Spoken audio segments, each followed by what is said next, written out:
Can you say what's up, everybody? What's up, everybody? What do you got?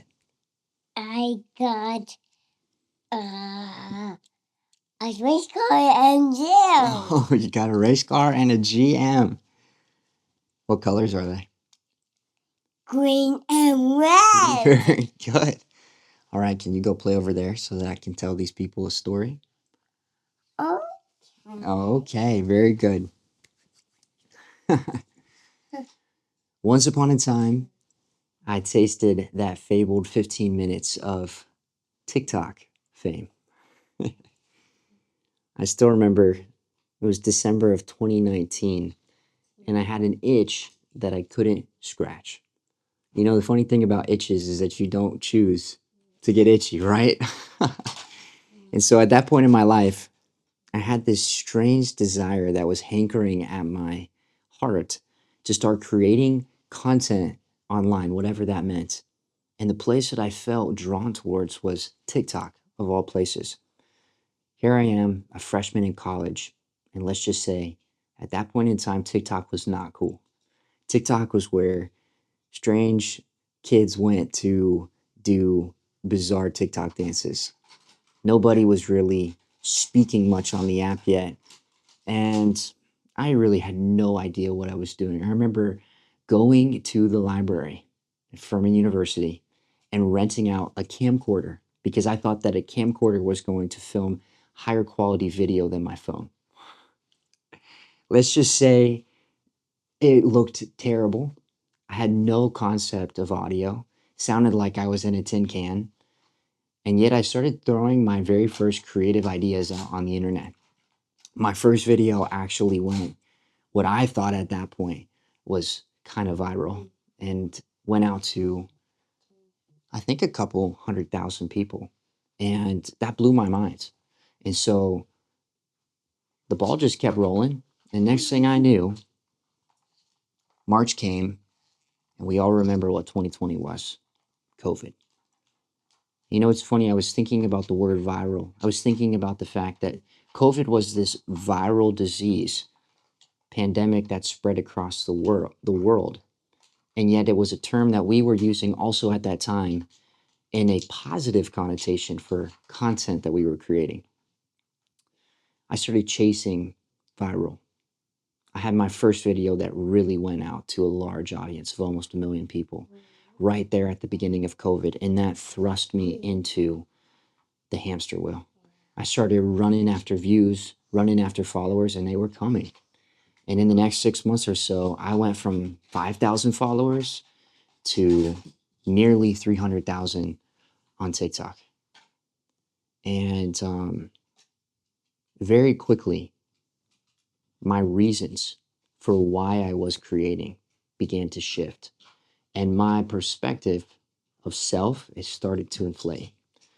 I found myself into this Christian hype house called the Praise House. And we were all these youngsters who had found some type of fame online, and we really thought a whole bunch about ourselves. And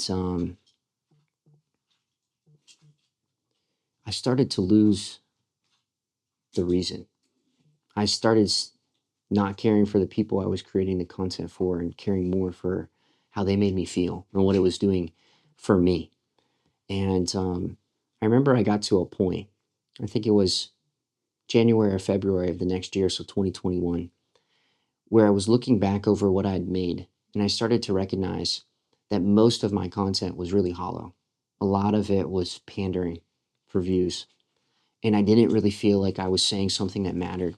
And I just kind of got down on my knees at that point and began to pray. And I was thinking, like, how can I actually make a difference? What can I say that would matter? I felt like I got a little bit of a word, but it was a controversial one. And I ended up putting that video out to, I guess, my dismay, but also to a certain extent, my excitement. That video had mixed reviews. but it totally undid my right standing with the algorithm. I went from a creator who was consistently racking in a large number of views to being full scale canceled across the TikTok space. There was even like a contingent. I heard of group chats and people who had come together to specifically mass report and undo my account. I almost lost my TikTok at that point, and that video got taken down 5, 6 times for a slew of different things, all the way from hate speech to, I mean, it was a complete mess. I remember sitting there thinking to myself, I finally did something that mattered, but very quickly thereafter, the ramification of my actions meant that I had no more platform. And I didn't even realize how much of my identity had so quickly been wrapped up in who I had made myself to be online. From that point forward, I started to think that if only I could perfect my craft. Look, I drive. Did you put them up there? They were driving up there? Yeah. Good. I started to think if I could perfect my craft, if every video was just so, if, oh man, every single aspect was perfect, then maybe people would tune in again. Maybe I would catch the attention. Can you leave that, buddy? Thank you. Fist bump. If I could just catch their attention again, and then it would all come back around. I started to recognize that I had absolutely destroyed my love for the craft of creating because I had made it all about the reception that what I created received. And if people liked it in droves, then it was a good piece and I had done well. But if nobody saw it, well, then it was nothing. And it's interesting. I think to a certain extent, that season of my life, I had been doing some good in the space. I think that thing in my life, it was attacked to a certain extent. It was attacked by others. I think you could almost make a case that it was attacked in a spiritual sense. But I felt completely waylaid to that attack, almost defenseless. I saw myself as the victim, and I didn't even recognize, though, that in God's greater providence, that very much so could have been His hand. I thought that maybe some of His favor had come off me. I thought that I had lost it, that I was literally, to a certain extent, I thought that I was washed up and that I was never going to rekindle or find that lightning in a bottle moment that threw me onto the scene on TikTok. And that kind of sent me into a difficult season of life. I was courting my wife at that time, and in the midst of our courtship, I tried to pull her in to my creation process. And let's just say that didn't end specifically well. It was almost a traumatic experience. I was so forceful and controlling, hoping to make everything perfect that I completely stifled. Yes, a cheetah. I completely stifled any of your mom's ability to come alongside and help me. And we spent a season of 2 or 3 months where I was completely down in the dumps. And let's just say, no content came out of that. Nothing of value or worth at that moment. And what I couldn't see then is that God was actually almost leading me out into a wilderness. He was looking to do a work in my heart, sanctify and build my character, an ego that had been inflated, that needed to be leveled. I was reminded of a verse as I was prepping for this, and I thought that this would be an interesting thing to speak about on camera. I thought about this verse in the book of Matthew. In chapter 16, Jesus is talking to his disciples, and he says to them, "Whoever wants to be my disciple must deny themselves, take up their cross, and follow me." Then he says, "Whoever wants to save their life will lose it, but whoever loses their life for me will find it. What good will it be for someone to gain the whole world, yet forfeit their soul?" Or what can anyone give in exchange for their soul? Is that this place, it's the domain, it's the territory, it's the land of Satan. The prince of this world can promise you so much. When Jesus was taken on the mountain to be tempted by the devil, the last of his temptations was to stand there and look out at the whole of the world, every kingdom, every nation, every people. And the promise was that if Jesus would lay down there before Satan and worship him, that every kingdom of this earth could be his immediately there in that moment. Some of the great example of Christ is his ability to look past the momentary gratification and see the bigger picture. Oh, there's your tigers. Jesus knew that the promise of his Father was that one day every knee would bow and every tongue would confess that he is Lord of all. But that time had not yet come. Jesus was so good at looking at his circumstances, saying, my time has not yet come. Because Jesus didn't consider himself anything. He saw that his Father was everything, and that to wait on his timing was exactly that which he had been sent to do. But unfortunately, Jesus prayed there in Gethsemane, telling his disciples, the spirit is willing, but the flesh is weak. And as sinful, fallen creatures, we are so susceptible to the temptations of the flesh. And Satan, he can offer us a fraction of what he laid out before Jesus. And we will lay our entire life down and say yes. I think not to get into any conspiracy, but to consider the reality of our world, I see that whatever you want to call them, the elites, those disguised who have great power and sway amongst the world, I think they probably think so highly of themselves, but in a spiritual sense, they're nothing more than Satan's pawn. He gave them a promise, they forfeit their soul. And what did they gain? And now they have subjected us as masses to this poisoned social media.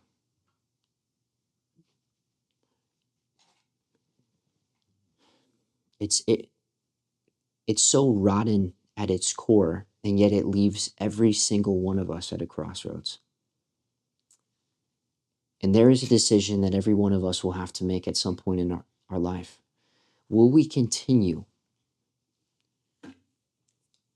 blindly down the path of ease and comfort and convenience? I'm talking to you too, Shepherd.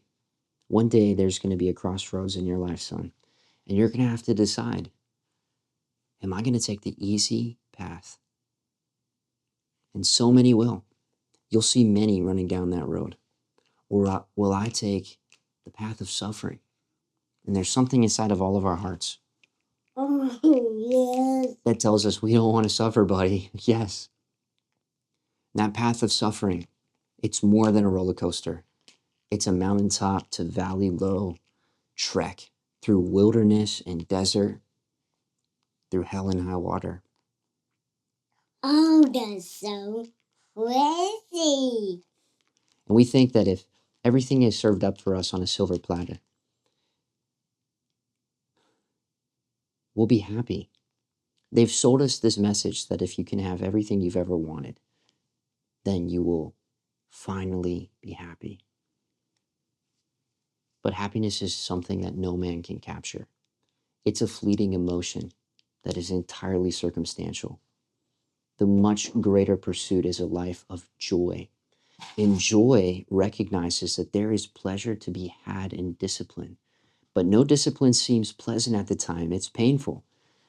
But the man who has perspective recognizes that later on it produces a harvest of righteousness and peace for the man who has been trained by it. So, young men, I'm speaking to you. I'm starting again for you.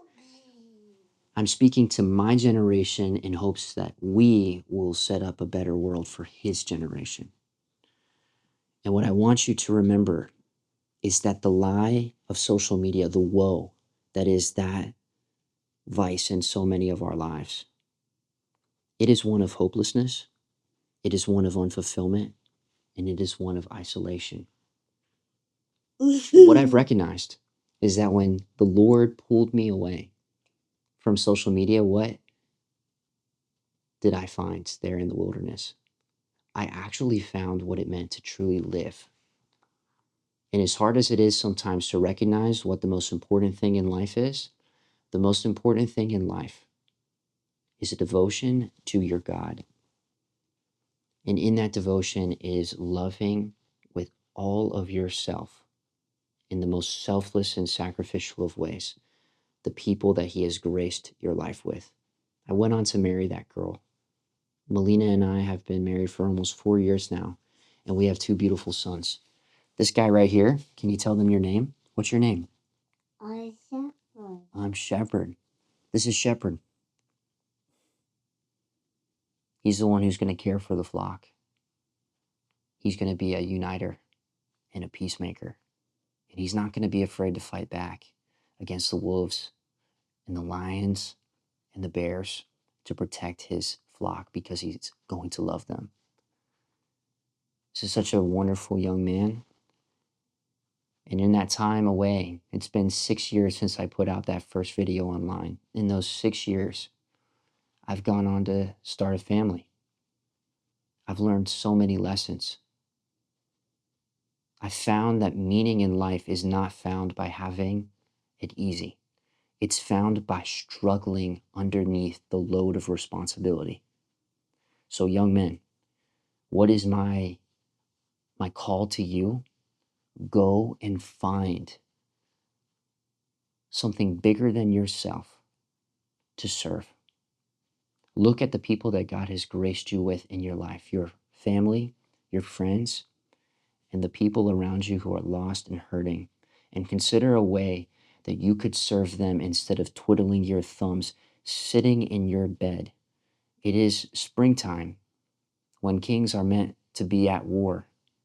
And instead, David was sitting there idly by. That's when he fell to temptation. Get out of the bed. Leave the house. Devote yourself to something hard, and you'll find it will be so much easier to say no to the temptations in your life because those temptations are hollow and they're extremely selfish. It's not you. And on the unfulfillment side, it took me a long time. It was almost until my second son was born that I recognized that the way in which I was going about providing for my family was not a dead end, but it certainly wasn't wholehearted. And my family was not thriving, and I was not willing to go and do the things necessary to help them thrive because I had a preconceived notion of who I was and what I deserved. And I wasn't willing, I wasn't looking to go and do anything that I felt like was beneath my pay grade. But it wasn't until I recognized that true love is loving somebody more than yourself. It is so selfless and sacrificial that I was willing to lay down my pride and go and do jobs that I didn't think I should be doing. As silly as it might sound, I thought with 2 degrees that I deserved to be a pastor or to be a whatever, and God shut every single door. And it wasn't until I went and I became a server and I started serving others for the purpose of providing for them that things changed. So unfulfillment, it's a symptom of self-obsession, and it can only be broken by going and loving somebody else more than yourself. Be selfless. The last thing I see, and I said it there with David sitting isolated alone in his palace while his men went to fight the battles at hand. Too many of us are letting battles be fought by other men because we so weakly have become antisocial.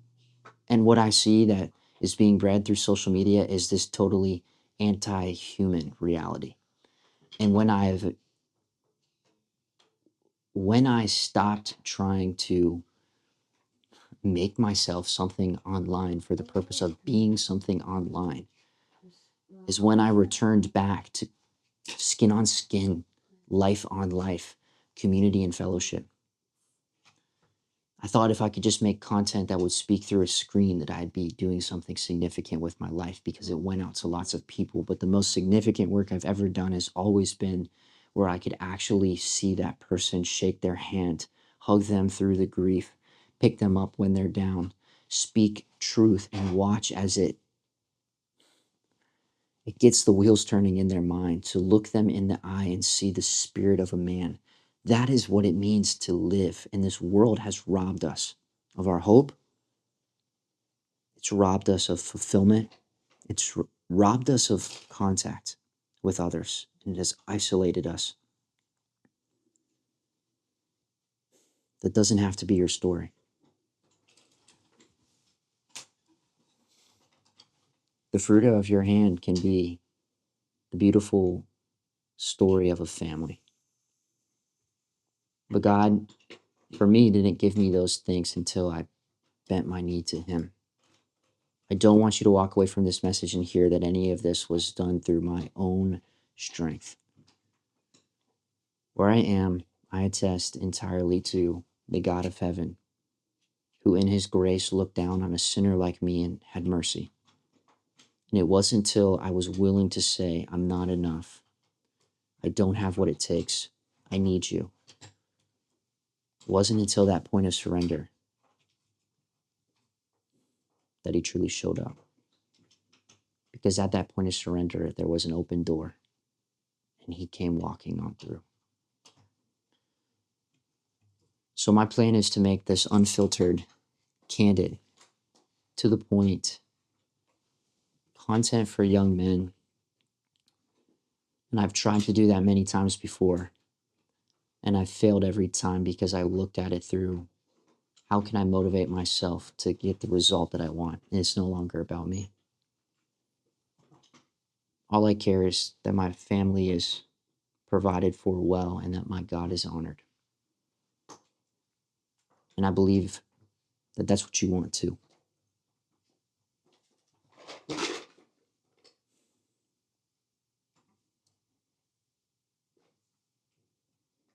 Let's serve the King. Serve Him together. From one king's men to another. Peace.